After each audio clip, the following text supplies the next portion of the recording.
হাসপাতালে রোগীর মৃত্যু প্রতিবাদে হবিবপুর থানার আইহো বাসস্ট্যান্ডে মালদা নালাগোলা রাজ্য সড়ক অবরোধ করে বিক্ষোভ দেখাতে থাকে। শুক্রবার মালদা মেডিকেল কলেজ হাসপাতালে চিকিৎসায় গাফিলতির জেরে রোগী মৃত্যুর ঘটনা ঘটে বলে অভিযোগ। যদিও গতকাল ইংরেজবাজার থানায় অভিযোগ দায়ের করে রোগীর পরিবার।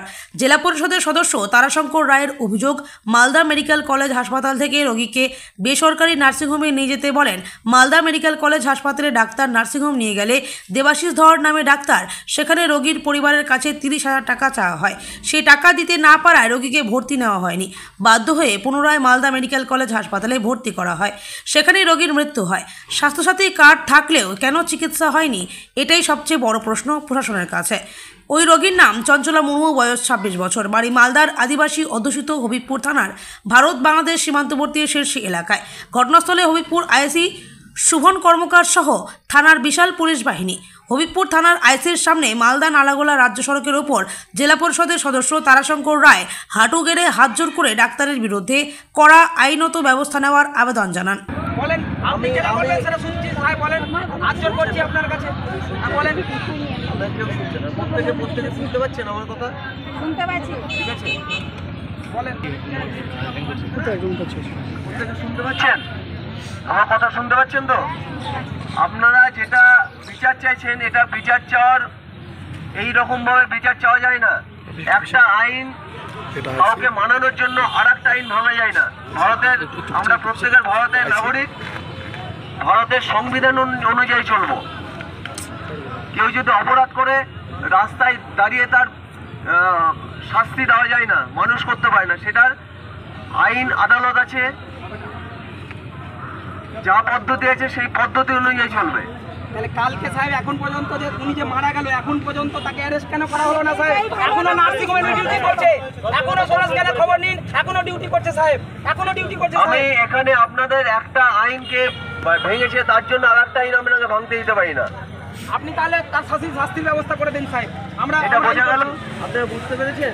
ব্যতিব্যস্ত করে এরকম করার অধিকার টাকা নিয়ে এসেছিলাম। 30,000 টাকা নিয়ে জীবনটা ফিরিয়ে দিতে পারবে দেবাশিস ধর? উনি যে মেরে ফেললো, সেটা টাকা নিয়ে এসেছি 30,000 টাকা। আবার আমি বলছি, আইনি প্রভিশন আছে। এটা ভারতবর্ষের আইনে যে প্রভিশন আছে, তাহলে কেন তাকে অ্যারেস্ট করা হলো না? কেন তাকে অ্যারেস্ট করা? এখনো তিনি নার্সিং হোমে ডিউটি করছে, এখনো ডিউটি করছে সাহেব। পদ্ধতি আছে, এখনো ডিউটি করছে সাহেব। পদ্ধতি আছে। আমরা জানিয়েছি সাহেব, এখনো কোনো রকম কিছু করেনি সাহেব। ঠিক আছে, আমরা আপনার কাছে গার্জেন হিসেবে আপনার কাছে প্রার্থনা করছি সাহেব, প্রার্থনা করছি। আমি কনসার্ন নিয়ে আমি বলবো, আপনার কাছে প্রার্থনা করছি সাহেব, বিচারের ব্যবস্থা করে দিন সাহেব।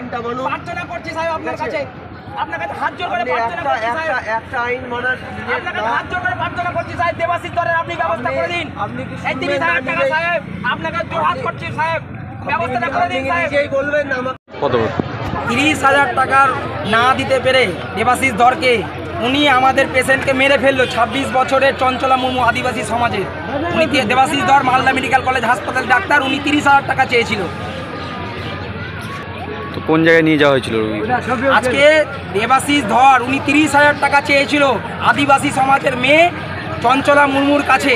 30,000 টাকা না দিতে পেরে আজকে মৃত্যুর সম্মুখীন হতে হলো চঞ্চলা মুর্মুকে। দেবাশিস ধর মেরে ফেললো, খুন করলো। আমরা ফরওয়ার্ড করেছি সিএমকে, আমরা থানাতে অভিযোগ জানিয়েছি। মমতা ব্যানার্জি যদি সত্যি গরিবের যদি কষ্ট বুঝে, তাহলে এই আদিবাসী সমাজের যদি কষ্ট বুঝে, তাহলে দেবাশিস ধরে শাস্তি উনিও চাইবেন। স্বাস্থ্যসাথী কার্ড ছিল? স্বাস্থ্যসাথী কার্ড ছিল, কিন্তু স্বাস্থ্যসাথী কার্ড দেবাশিস ধর অ্যালাউ করেনি। বললো 30,000 টাকা লাগবে। 30,000 টাকা ছিল না বলে চঞ্চলা মুর্মুকে খুন করা হলো। আজকে কি করা হচ্ছে? আজকে আমরা পথ অবরোধ করছি। কোন জায়গায়? আইও বাস স্ট্যান্ডে।